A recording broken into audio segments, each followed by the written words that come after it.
Hello, and welcome to How to Secure an Internship for the Spring 2023 semester. I hope you all had a wonderful winter break and you're excited to be back on campus. My name is Liz Bañuelos Castro. My pronouns are she, her, hers, and I am the Internship and Diversity Programs Advisor.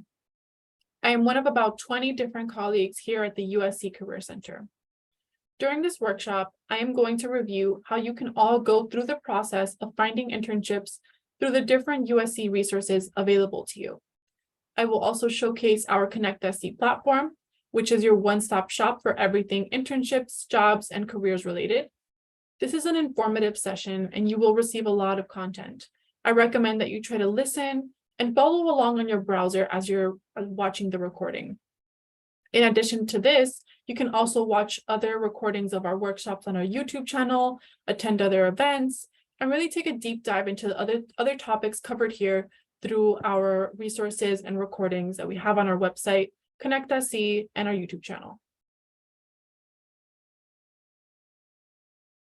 Before I get started, I also want to introduce you to some of the other staff on the internship engagement team. In addition to myself, we also have Lauren Upkennorth, who's the Associate Director for Internship Engagement, and Giselle Jose, the Mentorship and Alumni Engagement Coordinator.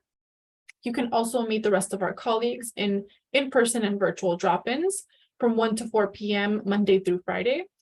If you choose to visit us in person, we are located in the Student Union 110 or virtually via Brazen at the link that you see there.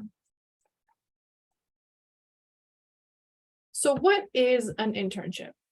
Internships provide hands-on industry experience and the opportunity to make connections with professionals in their respective career fields. Internships are structured to expose students to the role or company and in return, prepare students for future job opportunity or enhance their professional experience for their next step. It is very common for college students to have internships, and the majority of colleges and universities provide the tools and resources to secure an internship. There are both paid and unpaid internships. If you do get an unpaid internship, there are still some ways you can get some funding for that through scholarships, for example, which I will discuss more later. In an internship, you can gain quite a few things. You can gain experience and skills that you need for the field that you're trying to get into. So this means like learning the platforms, the software that you may be using later. You can also build connections with seasoned professionals. This is the best opportunity to really network with professionals in the field who could potentially put you in contact with other professionals who have hiring opportunities, and you could potentially start to see some opportunities for yourself in the future. You also get exposure to a company as well as the position that you're interested in. So for some students, you start at the internship, you really love it, and this really confirms for you that this is the right field for you. For others, maybe you have the internship and you learn that maybe this isn't quite the right path for you, and you can pivot then after the internship to something that better aligns with your passions. You also learn about the professional etiquette, for example, dress codes and email etiquette. These are some things that you learn on the job and really vary by company. Some companies are more formal while some are more casual. So you really get that exposure as to what the culture is and what the professional etiquette is in the industry and the roles that you want to be in. You could also lock in a potential job in the future. If they are hiring for entry level and you're doing a great job in the internship, they could consider you for the next role.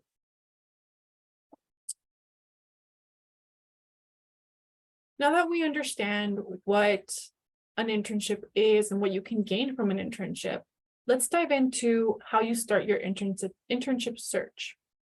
When beginning your internship search, first determine what you are passionate about, and then identify companies or industries that are aligned with them. It's important to think about your own interests, including your major, your previous experience, your skills, and even hobbies when beginning the internship search. There are definitely ways that you can combine your passions with your hobbies, as well as your professional interests. For example, we have students who are marketing majors, but they're really passionate about music. So they seek internships in the music industry.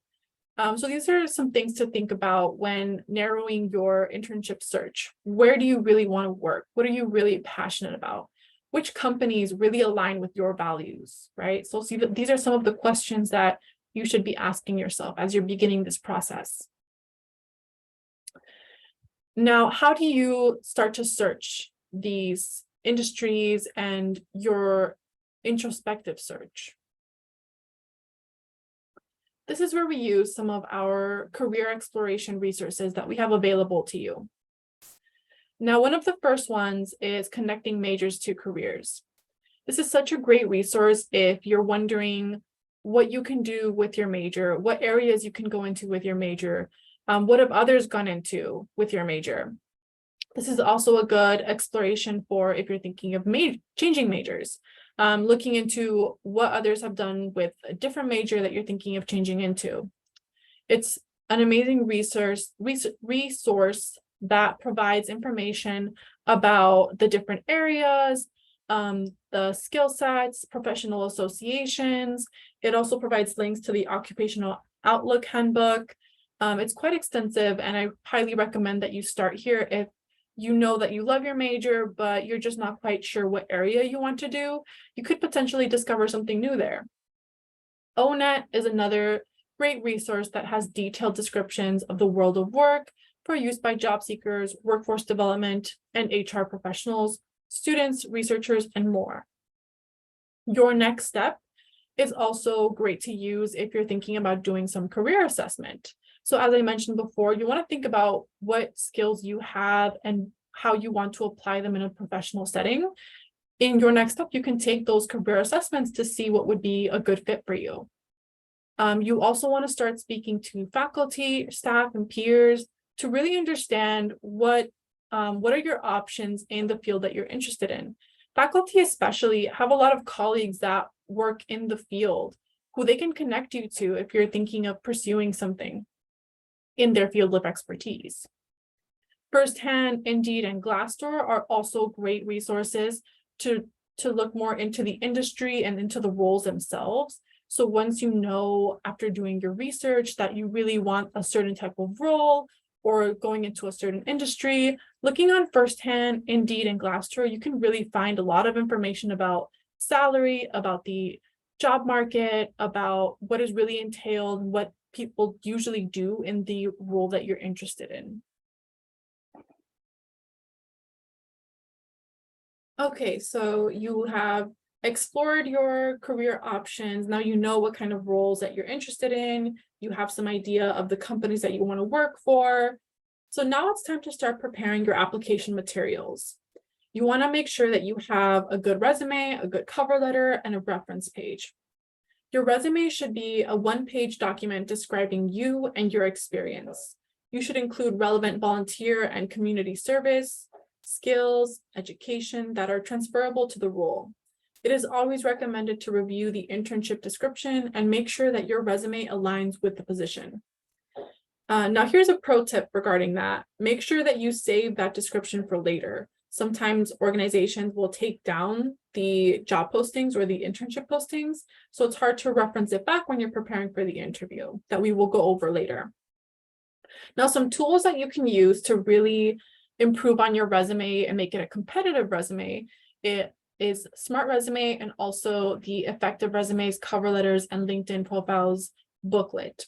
Smart Resume is such an amazing tool because you can upload your resume and the AI reviews your resume and gives you line-by-line feedback as to how you can improve it in 3 different areas.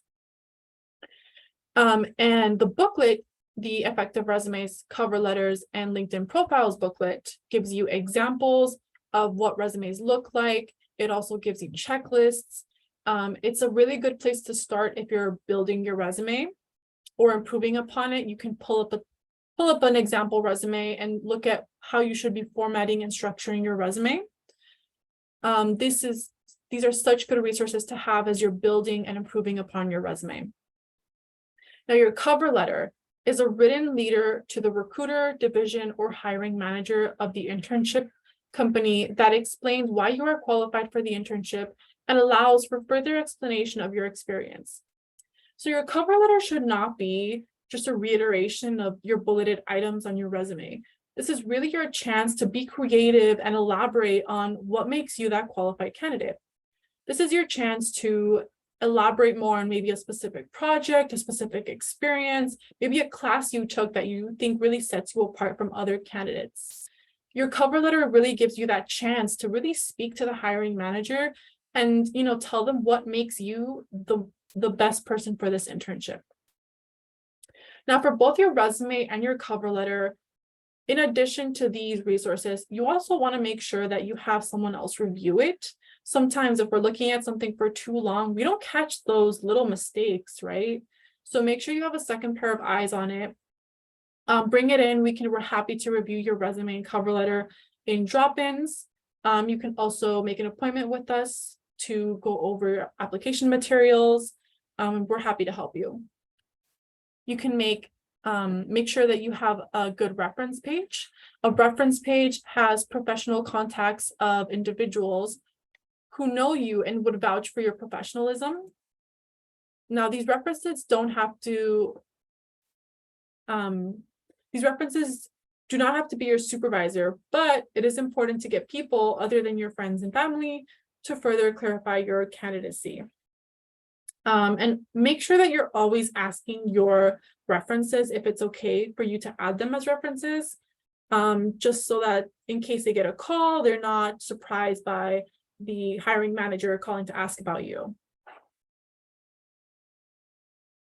Now that we've reviewed your application materials, career exploration, where do you find the internships? Well, you can start by looking on Connect SC. This is where we have a lot of our job postings. We also have job postings more specific to certain industries, for example, art search, bridge, environmental career opportunities, and opportunities for public affairs. If you are an international student, I would also recommend spending some time on Interstride and Going Global. Interstride has a lot of opportunities for students, specifically international students, and Going Global has some opportunities abroad. You can also attend workshops, Trojan Talks, on-campus recruiting, and career fairs to really get to know the recruiters in person or virtually. You can also do more career exploration and investigate industries and internships. This is where you can learn more about certain industries, as well as learn about what would make you a competitive applicant in their internships. You can also visit CareerShift, as well as the Career Access Resource Library.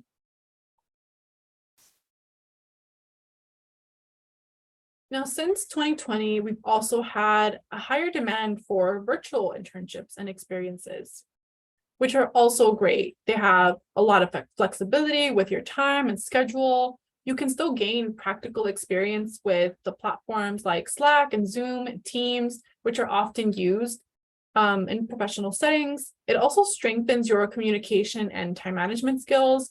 You're not, really checking in with someone personally all the time. So you have to make sure that you stay on top of your projects, provide timelines, and communicate with your team. And you also have the opportunity to work from anywhere. Now, if you're looking for a virtual internship, these are some places where you can look for them. Internships.com provides a lot of access to virtual internships. You can also look at Paragon One. They are a bit more business focused, but they definitely still have a lot of opportunities on there. And Parker Dewey, which has micro internships, and they range in time commitment from maybe 1 day to 8 days to 8 weeks. It really varies and really gives you that flexibility to choose what you want to commit to. And it's a really great place to start if you don't quite have that professional experience yet and you're sort of trying to get your foot in the door. This is something you can use to really start to build your experience and your skill sets to then make you a competitive applicant for future internships or future jobs. You can also visit the virtual global innovation internship. You can look at LinkedIn Learning, as well as try doing Forage if you are interested in doing consulting. It is 6 hours, but you don't have to do them consecutively, and you do get a certificate at the end. Now, let's get into networking strategies. So you're applying to all of these internships, but you also want to make sure that you're also still networking to get your foot in the door and also to hear about different opportunities. You want to make sure that you're connecting and also reconnecting with your existing contacts. So that means your friends, your family, your professors, your classmates, your mentors, really anyone in your circle. And it's okay to go to, faculty offices and talk about your career aspirations and let them know that you're also looking for internships. And this is so that they can keep you in mind if an opportunity does come up. If an opportunity does come up and you have these built-in connections with people, they may send you that opportunity. They may connect you with someone who is hiring for an opportunity. So it's just really important to continue to build your network and also reinforce your network, right? Keep those connections. You also want to reach out to USC alums through the Trojan Network or through LinkedIn for advice or for informational interviews. Now, if you don't know what an informational interview is, it's when you ask someone, a working professional, for like a reverse interview, where you are asking them about their career path, challenges, things that they love about their job, how they got into their job, these sort of questions that help you really understand how to get into the field, how to succeed in the field. They're a really great way to not only network, but also to learn more about how you can be more competitive in the field you want to get into. And you can connect with alums both on Trojan Network or LinkedIn. On the Trojan Network, though, it is only USC alums, and they love to help USC students. So it's a really great place to start your networking. But also make sure that in all of your networking, that you are showing up authentically and showing up genuinely. You want to make sure that your connections with these people are still very authentic, because people can tell when you're not really being your true self, right? So to make sure that they are keeping you in mind, that they want to continue to build this connection with you, that you are showing up authentically. All right, now that we have built our network, started applying to these internships, and we're getting the interviews now, right? That's where we are in the process. How do we ace the interview? Remember when I mentioned earlier that you should save the description? This is where it really comes in handy. You want to make sure that you're preparing for the interviews. So that means researching the company and the industry before you go to the interview. So you have something to speak on, something that you saw on their website you would be really excited to work on. Maybe their mission or values are really important to you. You also want to make sure that you're reading that description before the interview so that you have something to mention that relates directly to the tasks you would be doing. So that's really where that description comes in handy. Now, to practice for the interview, you can use Big Interview, also found on ConnectSC. This is a really great resource for practicing or doing a mock interview.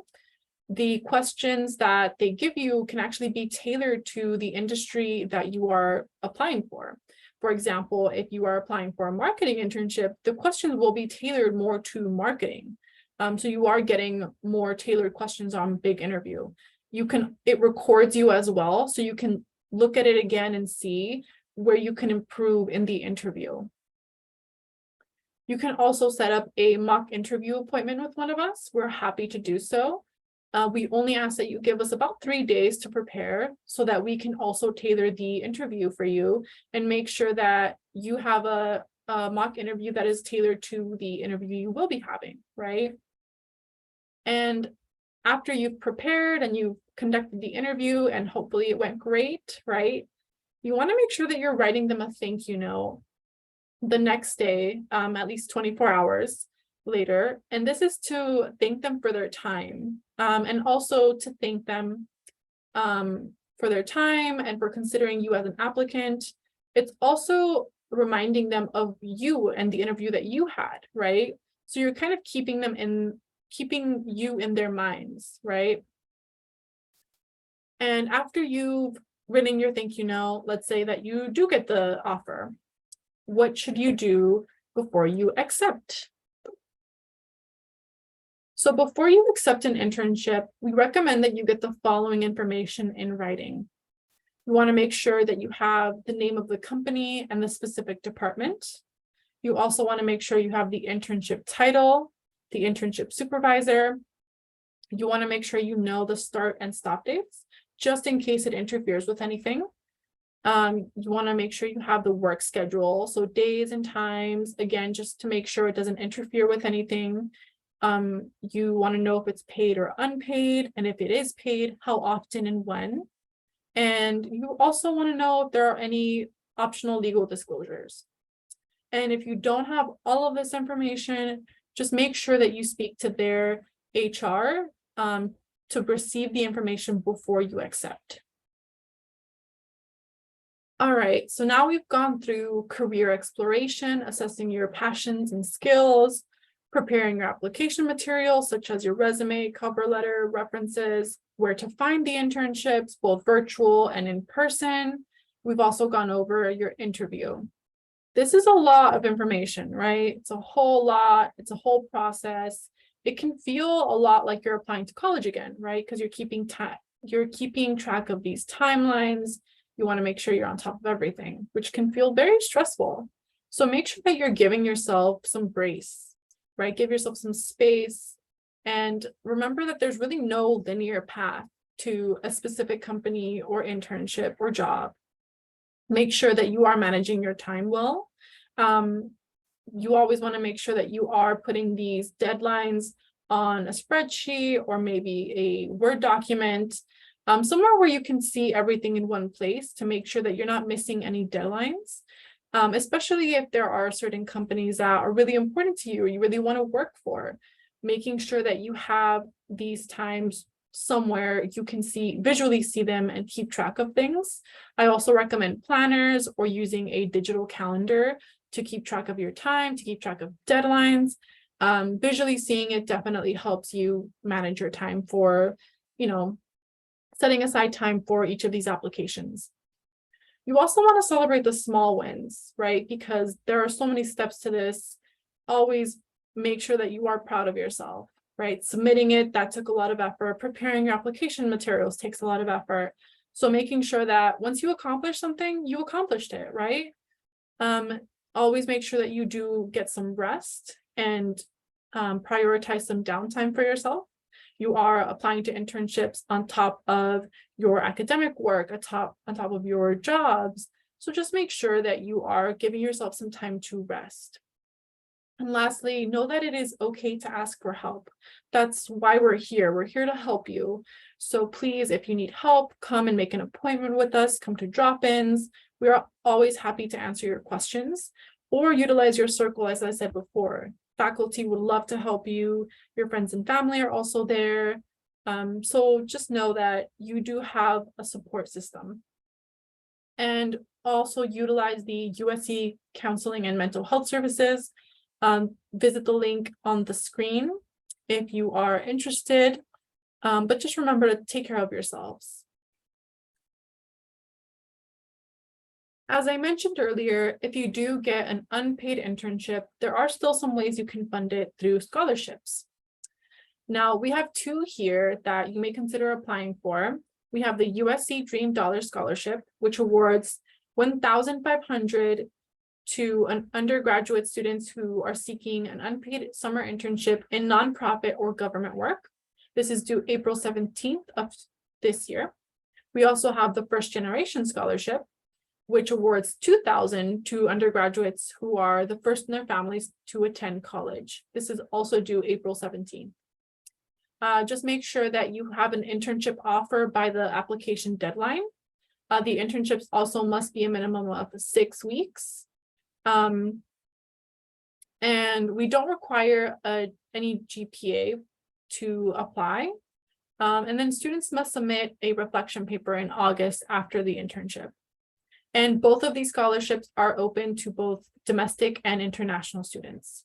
If you're interested, or you will be applying to internships, both paid, unpaid internships, I highly recommend that you apply to these scholarships. If interested, please visit the link on the screen. Now, some key dates of events happening this spring. We have the virtual Investigate Industries and Internships panel sessions happening January 24th and 25th from 12 to 1 and from 2 to 3. This is a great opportunity to learn more about STEM field, about marketing, about media and entertainment, as well as fashion, art, and design. You can view this event on ConnectSC, as well as our website.